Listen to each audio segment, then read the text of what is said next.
Good morning class. आज हम exercise का क्वेश्चन नंबर 7 कर रहे हैं जो पेज नंबर 58 पे है। तो पहले हम इसको रीड करते हैं और इसको समझते हैं। Okay. Pagedar sugar limited of Nagpur issued 12 lakh equity shares in the public of ₹10 each. Company received application for 13,50,000 shares. Share were allotted at a meeting of board of director. Excess share application were rejected and amount received thereon was refunded. यहाँ तक आप लोगों को समझ में आया? ये company 12 lakh equity share issue कर रही है, पर कंपनी के पास एप्लीकेशन आए 13,50,000 के एप्लीकेशंस आए। और यहाँ पे क्या बोल रहे, जो ज्यादा एप्लीकेशन आए, जो एक्स्ट्रा एप्लीकेशन आए उसको रिजेक्ट करना है और जो एप्लीकेशन के साथ पैसे आए उसको रिफंड करना है। Okay. Amount called up against share was as under, और इस तरीके से पैसे मंगाए गए हैं। एप्लीकेशन के साथ 2.50, अलॉटमेंट के साथ 2.50, फर्स्ट कॉल के साथ ₹2 और फाइनल कॉल के साथ ₹3। ओके। तो इस तरीके से पैसे मंगाए गए हैं। आप लोगों को पता है हर एक चीज की 2 एंट्रीज होती है। एप्लीकेशन की 2 होगी, अलॉटमेंट की 2, फर्स्ट कॉल फाइनल कॉल, हर चीज की 2 एंट्रीज होगी। Okay. Aishwarya who was allotted 960 shares could not pay first call and final call money, where Vinay who was allotted 1,200 share could not pay final call money. अभी ये क्या हो गया, calls in arrear हो गया। ऐश्वर्या जिसको 960 शेयर्स अलॉट किए थे, जिसको 960 शेयर्स दिए थे, उसने फर्स्ट कॉल और फाइनल कॉल का पैसा नहीं दिया है। विनय जिसको 1,200 शेयर्स अलॉट किए थे, उसने फाइनल कॉल का पैसा नहीं दिया है। तो इन्होंने पैसे नहीं दिए हैं। तो ये क्या हुआ, कॉल्स इन अरियर हुआ। Except this all sum due from other share holder were received. इनको छोड़ के बाकी के सबके पास से पैसे आ चुके हैं। Aishwarya and Vinay had paid their arrear amount to company afterwards. ये जो ऐश्वर्या और विनय है, उन्होंने ये कॉल्स इन अरियर का जो पैसा है वो बाद में पे किया है। तो इन्होंने जो बाद में पे किया है उसकी भी एंट्री पास करनी होती है। किस तरीके से पास करेंगे हम देखते हैं सम सॉल्व करने के टाइम पे। Okay. Pass journal entry to record about transaction in the book of company without giving effect of interest. Entries को रिकॉर्ड करना है। ओके। तो हम पहले फॉर्मेट बनाते हैं जर्नल एंट्री का, फिर इसको सॉल्व करने की ट्राई करते हैं। ओके। ये हमने क्वेश्चन नंबर 7 का फॉर्मेट प्रिपेयर कर लिया है। हमें लिखना है journal entries in the book of Pagedar Sugar Limited. Date, particular, LF, debit rupees, credit rupees. Okay? मैं यहाँ पे नरेशन नहीं लिखूंगी, पर आप लोगों को आपकी बुक में नरेशन लिखना है। ओके। तो फर्स्ट क्या है, एप्लीकेशन। एप्लीकेशन कितने आए हैं कंपनी के पास, 13,50,000 के एप्लीकेशन आए हैं। और एप्लीकेशन के साथ कितने रुपीस दिए हैं, 2.50। ओके। तो पहली एंट्री क्या होती है, एप्लीकेशन के टाइम पे पहली एंट्री क्या होती है, बैंक वाली एंट्री। एप्लीकेशन के साथ हमेशा पैसे आ रहे होते हैं, तो हमारी फर्स्ट एंट्री क्या होती है, बैंक वाली एंट्री होती है। Okay. Bank account debit to equity share application account. Bank account debit to equity share application account, to equity share application account. Application कितना आया है? 13,50,000 का एप्लीकेशन आया है और एप्लीकेशन के साथ कितने रुपीस दिए हैं? 2.50। तो इन दोनों को मल्टीप्लाई करके जो भी अमाउंट आएगा उसको बाहर लिखना है। ओके, 13,50,000 मल्टीप्लाई 2.50, हमारा आंसर क्या आएगा? 33,75,000। हम यहां पे लिख देंगे 33,75,000, 33,75,000। आप लोगों को एंट्री के बाद नरेशन लिखना है। ओके, नेक्स्ट एंट्री, इसकी नेक्स्ट एंट्री क्या होती है? देखो, ज्यादा एप्लीकेशन आ गए हैं तो ज्यादा एप्लीकेशन को रिजेक्ट करना है और पैसे रिफंड करने हैं।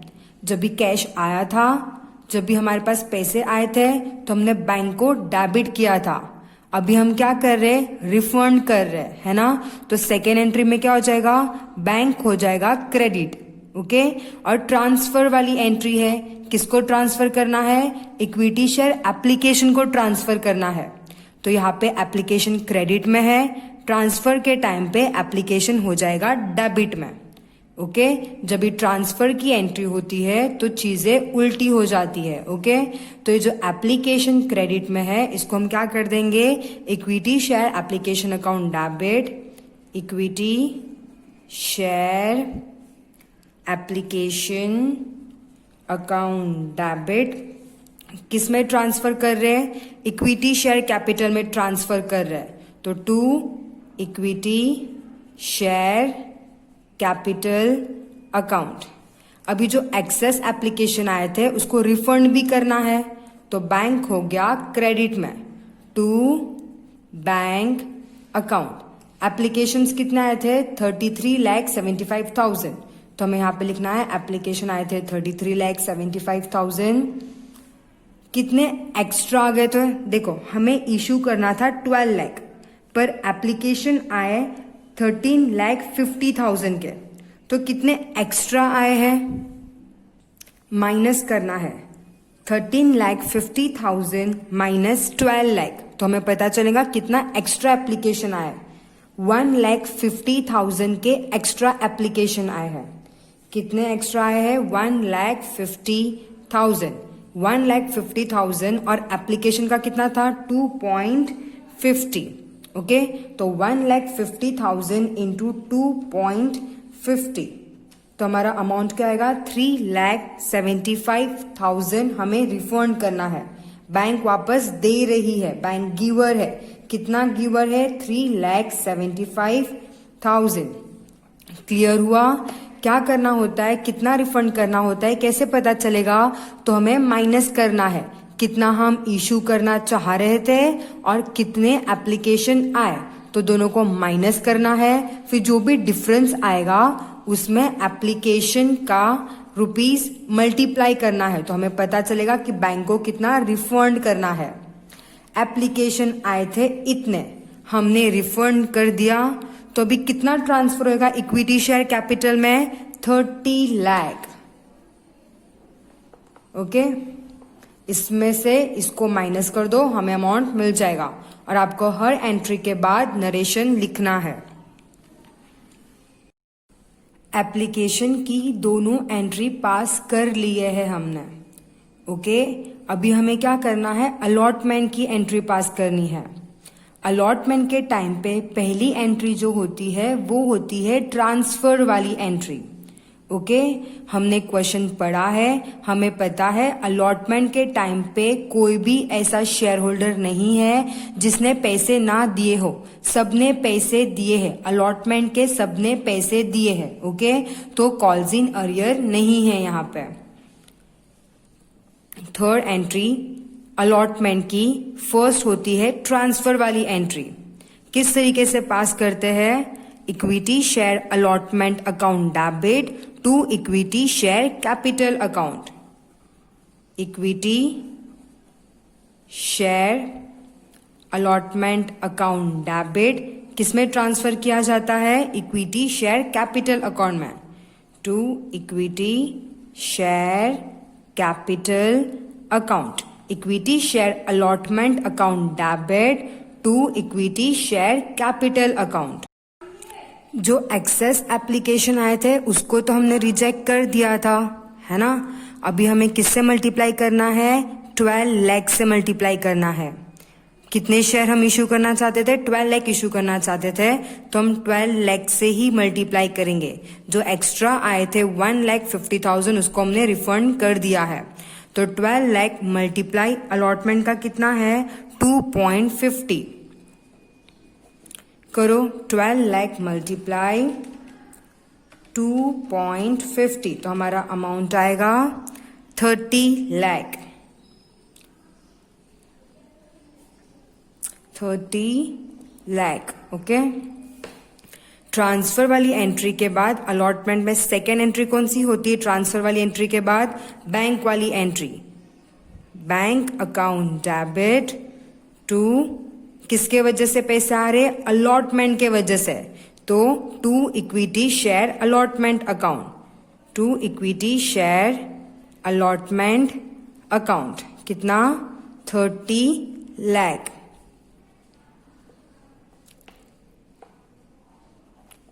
क्लियर हुआ? अलॉटमेंट की एंट्री हमने पास कर ली है, दोनों एंट्री पास कर लिए है। अभी फर्स्ट कॉल की एंट्री पास करनी है। फर्स्ट कॉल के टाइम पे भी जो पहली एंट्री होती है वो ट्रांसफर वाली एंट्री होती है। खाली एप्लीकेशन के टाइम पे फर्स्ट एंट्री बैंक वाली होती है, बाकी सबके टाइम पे जो पहली एंट्री होती है वो ट्रांसफर वाली एंट्री होती है। ओके, तो फर्स्ट कॉल एंट्री क्या होगी? फर्स्ट कॉल की equity share first call account debit, equity share first call account debit to equity share capital account.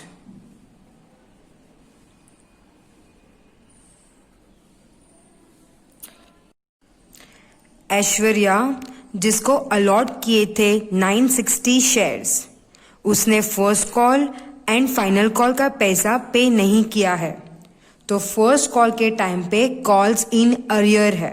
Okay, तो जो कॉल्स इन अरियर की एंट्री होती है वो बैंक वाली एंट्री के साथ आती है।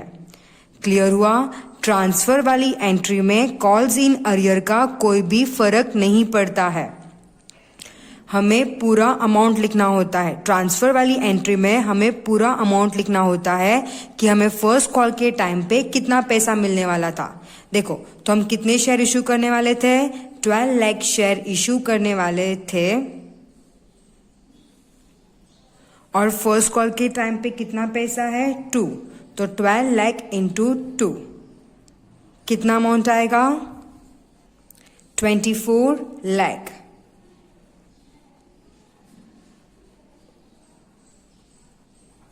आप लोगों को क्लियर हुआ? अगर कॉल्स इन अरियर भी होगा तो ट्रांसफर वाली एंट्री को कोई फर्क नहीं पड़ता है। ट्रांसफर वाली एंट्री के अमाउंट में कोई डिक्रीज नहीं आता है। ओके, हमें पूरा अमाउंट लिखना होता है कि कितने फर्स्ट कॉल के टाइम पे हमें कितने पैसे मिलने वाले थे। Okay, equity share first call account debit to equity share capital account. कितने शेयर इशू कर रहे? तो 12 लाख इंटू 2 पूरा। ओके, उसके बाद आती है बैंक वाली एंट्री। पर जो ऐश्वर्या है उसने तो हमें पैसे पे ही नहीं किए हैं, तो हमें यहां पे कम अमाउंट लिखना है। Bank account debit calls in arrear account debit, calls in arrear account debit to किसके वजह से पैसे आने वाले थे? First call equity share first call account. First call के टाइम पे कितने पैसे आने वाले थे हमारे पास? 24 लाख आने वाले थे।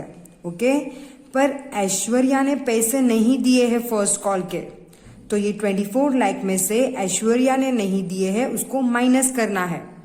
हम देखेंगे हमने ऐश्वर्या को कितने शेयर अलॉट किए थे, 960 शेयर्स अलॉट किए थे और फर्स्ट कॉल का है 2 रुपीज, तो 960 मल्टीप्लाई 2 मतलब ऐश्वर्या ने हमें 1920 रुपीज नहीं दिए हैं। इतने फर्स्ट कॉल के टाइम पे मिलने वाले थे और इतने हमें नहीं मिले हैं। ओके, ऐश्वर्या बाद में पे कर रही है। ओके, जब फर्स्ट कॉल का पैसा मंगाया गया तभी उसने पे नहीं किया है, वो बाद में पे कर रही है। तो हमें यहाँ पे लिखना है कि अरियर है। कितना अरियर है, 1920 का अरियर है। इसमें से ये वाला अमाउंट माइनस कर दो तो हमारा बैंक कितना रिसीव करने वाली है, 23,98,080 रुपीज। ओके, फर्स्ट कॉल की हमने दोनों एंट्री पास कर लिए हैं। नेक्स्ट है फाइनल कॉल की एंट्री। फाइनल कॉल के टाइम पे भी कॉल्स इन अरियर है। फाइनल कॉल के टाइम पे 2 शेयर होल्डर्स पैसे नहीं पे कर रहे, एक है ऐश्वर्या और दूसरा है विनय। ये दोनों फाइनल कॉल के पैसे नहीं पे कर रहे। ओके, तो हम लोग फाइनल कॉल की एंट्री पास करते हैं। फर्स्ट होती है हमारी ट्रांसफर वाली एंट्री। ट्रांसफर वाली एंट्री के टाइम पे अरियर का कोई भी फर्क नहीं पड़ता है। Equity share final call account debit, equity share final call account debit to equity share capital account. ये हमने ट्रांसफर वाली एंट्री पास कर दी है। ट्रांसफर वाली एंट्री में कॉल्स इन अरियर का कोई भी फर्क नहीं पड़ता है। कितने शेयर इशू कर रहे थे हम लोग, 12 लाख शेयर इशू कर रहे हैं। ओके, और फाइनल कॉल का कितना है, 3।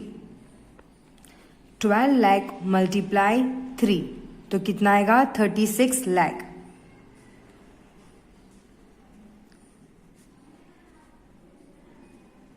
फाइनल कॉल की ट्रांसफर वाली एंट्री हो गई है। अभी हमें बैंक वाली एंट्री पास करनी है।